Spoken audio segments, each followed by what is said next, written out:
네, 안녕하십니까. 함께 있는 카드뉴스 시간입니다. 이 시간은 지금까지 에너지정의행동, 에너지나우가 함께 만들었었던 카드뉴스를 통해서 여러 가지 에너지 탈핵에 대한 이야기들을 알아보는 시간을 갖도록 하겠습니다. 오늘 함께 볼 내용은 서울입니다. 이 서울에서 굉장히 많은 에너지를 쓰고 있고 인구도 굉장히 많이 살고 있습니다. 그러다 보니까 이 에너지를 중심으로 해서 서울과 관련해서 할 얘기들이 굉장히 많은데요. 그 중에서 이제 첫 번째 이야기입니다. 에너지로 있는 서울. 한번 함께 살펴보도록 하겠습니다.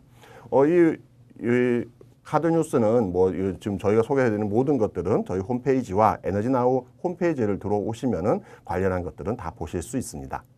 자, 서울은 에너지를 굉장히 많이 쓰고 있다는 건 다 알고 있습니다. 누구나 알고 있는 것이고요. 인구도 굉장히 많고 또한 이 인구의 많은 사람들이 에너지를 소비하는 주로 소비를 중심으로 해서 이제 만들어진 도시다 보니까 당연히 에너지를 많이 쓰고 있지요. 그래서 그것을 한번 비교해 보았습니다. 서울과 대전 어느 정도 차이가 있을까? 당연히 인구의 차이가 많이 있고 그리고 전력 소비량이 많이 있기 때문에 그걸 좀 비교해 보았습니다. 2014년 기준으로 봤을 때 서울과 대전은 약 5배 정도의 차이가 나고 있습니다. 인구수라든가 이런 것들이 차이가 나기 때문에 당연한 거겠지요. 그걸 좀 더 구체적으로 서울에서 얼마나 쓰고 있는지 이런 것들을 좀 살펴보았습니다. 서울에는 전체 25개 자치구가 있습니다. 그 25개 중에서 제일 많이 에너지를 쓰는, 전기를 쓰는 데는 예상을 하셨는지 모르겠습니다. 강남구입니다. 아무래도 사람도 많이 사는 데다가 여러 상업시설들 그리고 이제 사무실들 이런 것들이 많이 몰려있기 때문에 그렇지 않은가 싶습니다. 1등으로 해서 453만 메가와트 아워를 쓰고 있고요. 다음 2등이 이제 서초구입니다. 이런 식으로 순서가 쭉쭉쭉 나가게 되는데요. 가장 뒤에 에너지를 조금 쓰는 데는 어디냐? 25등 해서 나오는 데는 도봉구입니다. 아무래도 여기는 이제 산업시설이라든가 사무실보다는 주택들이 많이 모여 있다 보니까 이제 그렇게 되는 거죠. 그럼 그 양을 이제 비교해 보면 어느 정도가 되는 거냐? 여기도 한 5배 정도의 차이가 난다. 구마다도 이제 어떤 시설들이 있고 어떤 그 에너지 소비 패턴이 있느냐에 따라서 약간씩의 차이가 있다. 이런 걸 좀 보실 수 있습니다. 자, 그러면은 이거를 이제 인구수가 아무래도 이제 동네마다 사람의 수가 차이가 있기 때문에 그냥 일률적으로만 비교하는 건 좀 적절치 않을 수도 있습니다. 그래서 그것을 1인당 전력 소비량으로 이제 나눠 보았습니다.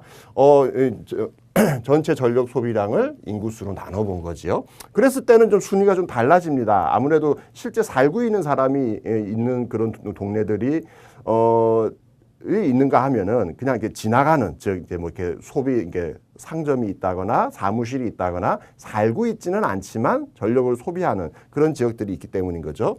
대표적으로 중구, 종로구 이런 데들은 아무래도 이제 사람이 살고 있는 사람의 숫자는 적지만 사무실이나 상업시설이 많기 때문에 이런 데들이 이제 전체적으로 높고요.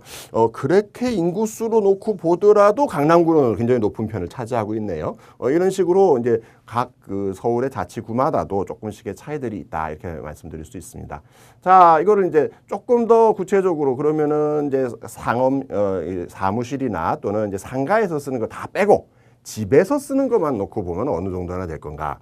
여기서도 강남구가 또 역시 1등을 차지하고 있네요. 보시면은 1등이 강남구인데 지금 1등과 2등을 좀 비교하기 위해서 조금 이제 좀 과하게 각각의 그 비교를 위한 좀 원을 좀 그려봤습니다.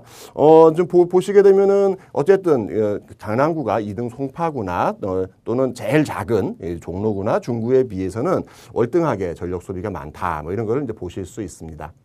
자, 그러면 실제로 이렇게 전기를 많이 쓰고 있는 서울인데요. 서울에서 생산하는 전기는 얼마나 될 것이냐. 2015-5년 기준으로 했을 때 전력 자급률이 1.7%. 거의 대부분을 이제 외부에서부터 공급을 받고 있죠.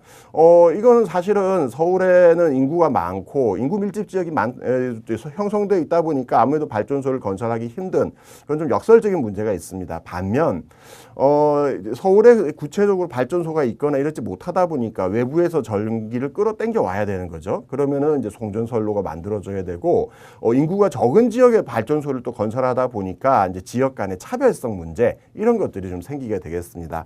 반면 좀 다른 시군들하고 좀 비교를 좀 해보았습니다. 핵발전소가 많이 있는 대표적인 지역이죠. 부산입니다. 여기는 지금 고리 1, 2, 3, 4, 5기, 신구리 1, 2, 5기 이렇게 해서 지금 현재 6개의 핵발전소가 있는데요. 여기의 경우에는 전력 자급률이 157.5%, 즉 부산에서 쓰는 전기의 1.5배를 생산하고 있습니다. 또 한번 보시죠. 화력발전소, 여기 석탄 화력발전소가 많이 있죠. 당진, 보령, 태안 다 이쪽에 그 충남에 모여 있습니다. 충남 지역의 경우에는 241%.